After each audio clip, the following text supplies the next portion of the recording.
Today, I'm going to be showing you how to make some custom 3D art that you can use to decorate your home.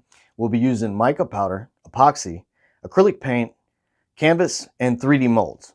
The first step is to prepare your canvas. Paint the outer edges of your canvas a similar color to the color scheme you'll be using of mica powder. If you don't, then the white from the canvas will bleed through. After your paint is dry, you're ready for your first layer of epoxy.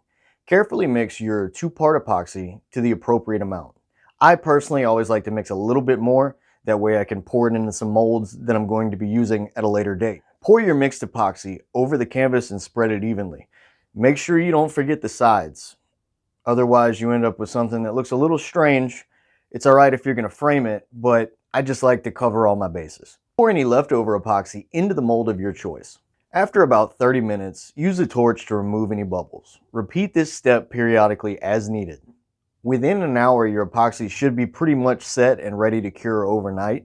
Lightly sand the surface of your now dried canvas so that your next layer of epoxy has something to stick to.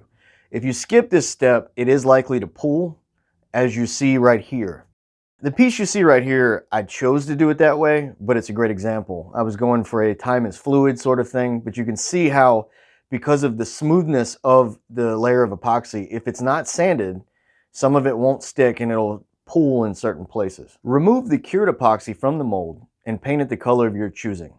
I like to use flat colors because it makes it look like it's made out of porcelain, but the choice is up to you. Since you're already outside, now is a good time to paint the stencils onto the canvas that you've previously sanded.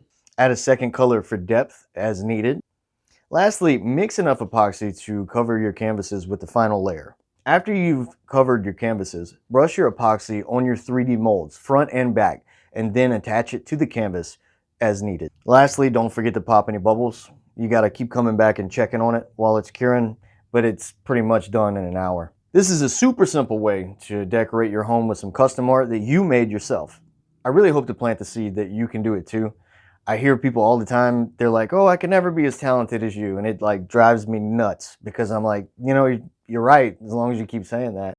I made these cool stencil saints pieces out of cardboard padding that came in the box of this thing that I put together. Just to show you, it's just an example. Get creative. It's all right to mess up. You'll notice that the stencils aren't evenly placed. Some of them are off kilter, but I promise you that someone would buy that if they saw it in a Hobby Lobby. So it's all right to mess up. Like, you have to have the freedom. Anyway, go buy some paint.